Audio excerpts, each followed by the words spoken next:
Hello students, I hope you are all fine and in good health. In this audio presentation, I will be continuing from the next paragraph.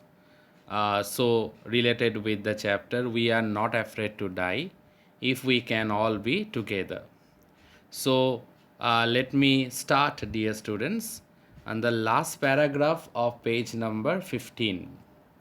By morning on 3rd January, the pumps had the water level sufficiently under control for us to take 2 hours rest in rotation.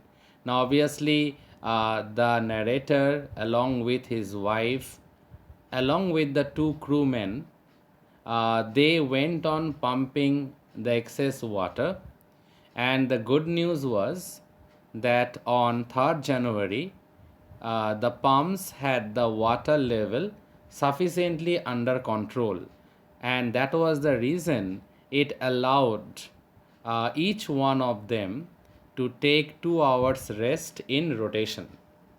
But we still had a tremendous leak somewhere below the water line, and on checking, I found that nearly all the boat's main rib frames were smashed down to the nil. Okay, now obviously, one important thing is that the narrator realized that there might be a big leakage somewhere, and finally that big leakage was discovered.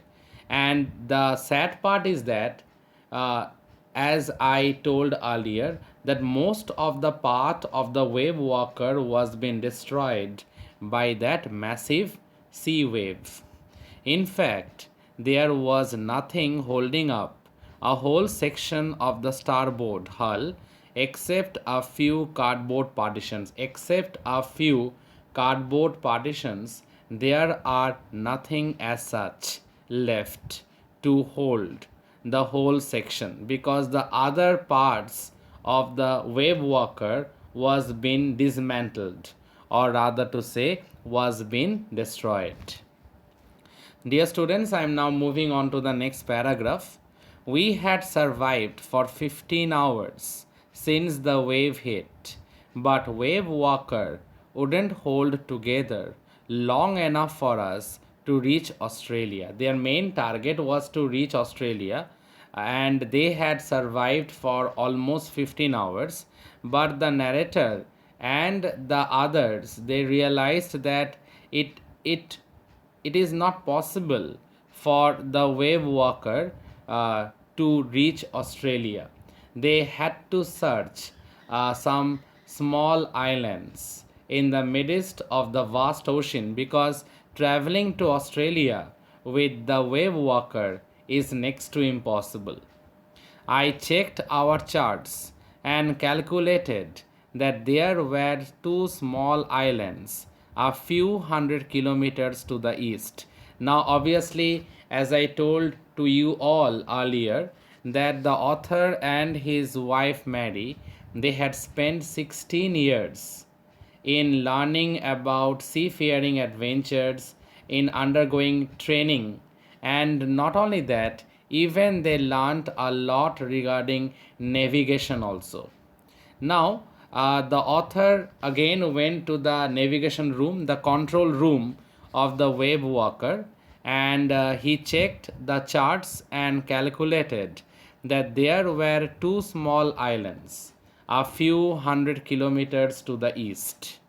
One of them, Ile Amsterdam, it is actually a French scientific base, or dear students, you can say a French research center.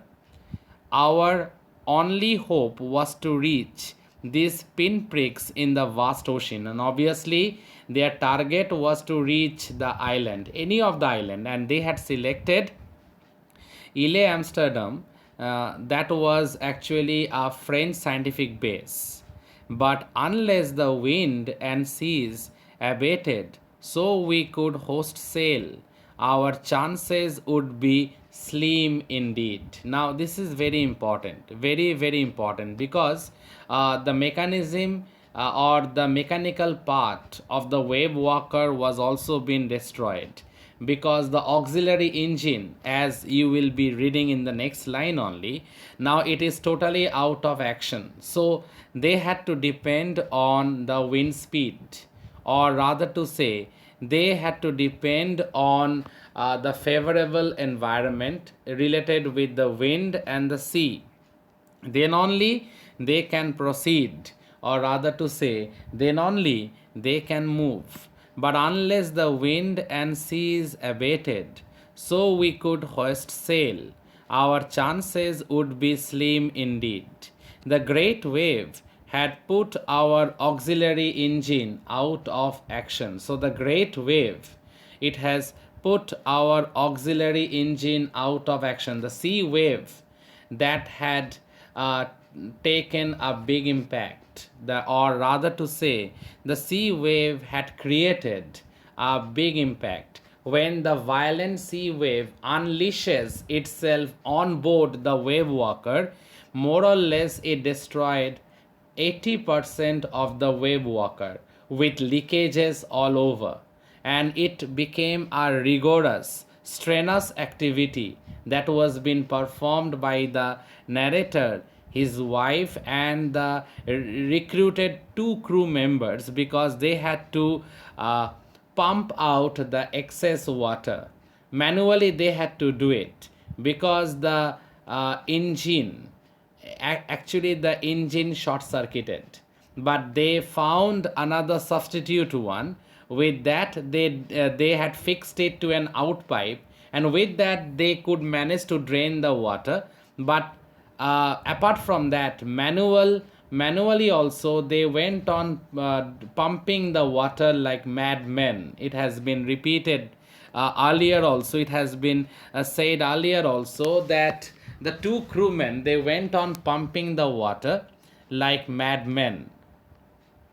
Now, let me move on, dear students. I repeat this line, but unless the wind and sea is abated, so we could host sail, our chances would be slim indeed.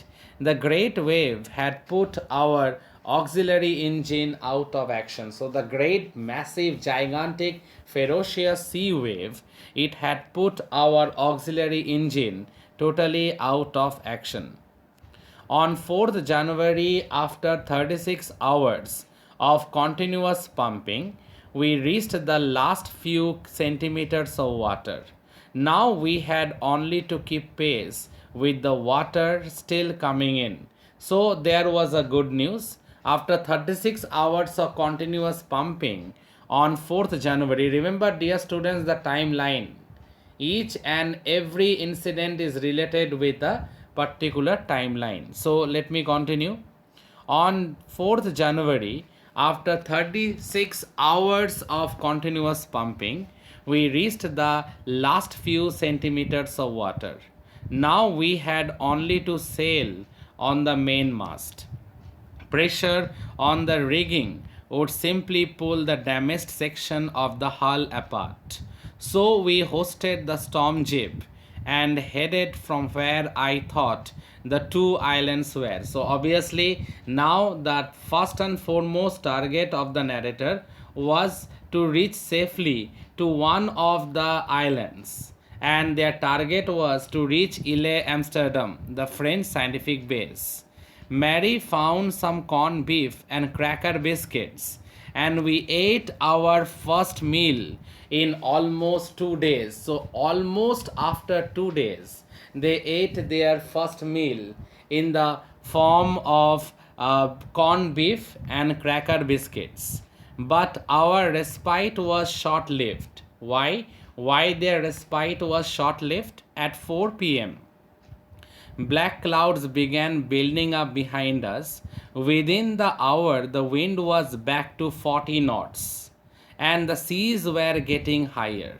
The weather continued to deteriorate throughout the night, and by dawn on 5th January, our situation was again desperate. And obviously, by dawn on 5th January, their situation became traumatic and desperate once again. That means slowly and slowly again the weather started deteriorating.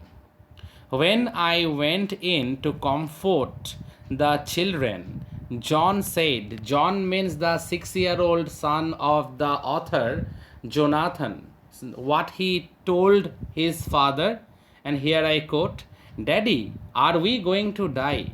I tried to reassure him that we could make it. But Daddy, he went on, we aren't afraid of dying if we all can be together. You and Mummy, Sue and I. If we all be together,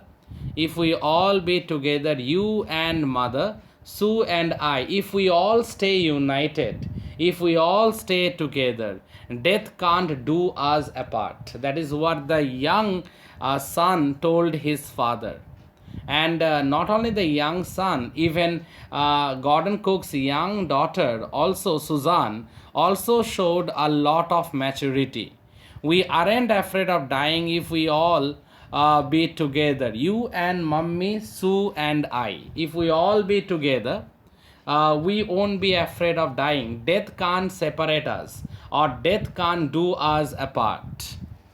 I find no words with which to respond, but I left the children's cabin determined. I had taken a promise in my own mind. And what was that? To fight the sea with everything I had. Yes, I wanted to fight the sea.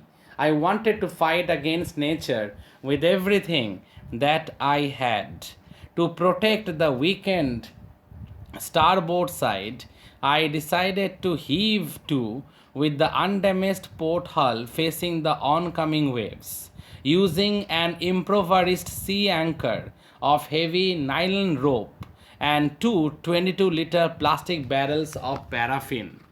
That evening, Mary and I sat together holding hands, as if the end was near, as the motion of the ship brought more and more water in through the broken planks. More and more water started entering through the broken planks. We both felt the end was very near, and we both felt that the end was very near as they were about to die. But Wave Walker rode out the storm, and by the morning of January 6th, with the wind easing, I tried to get a reading on the sextant. Back in the chart room, I worked on wind speeds, changes of course, drift, and current in an effort to calculate our position. So, by the grace of God, the wave walker resisted the storm. And on the very next day, the author got deeply involved with all those navigational or calculations related with navigation. The best I could determine was that we were somewhere in 150,000 kilometers of ocean looking for a 65-kilometer wide island. That means within 150,000 kilometers of ocean, we are looking for a 65-kilometer wide island. It was very difficult to relocate the island. While I was thinking, Sue moved painfully, joined me. The left side of her head was now very swollen. It has totally been bulged. Bulged. It has been swollen now.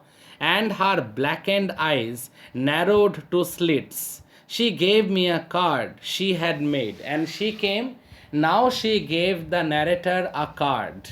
On the front, she has drawn caricatures or cartoons, as you may say, dear students, of her mother and obviously of her father and of her brother and herself also. It was actually a family group photo that she had drawn, okay, and it was like the caricatures of the cartoons. Here are some funny people, it is written there. Did they make you laugh? I laughed a lot as well. Inside was a message, very important, very, very important message. Oh, how I love you both.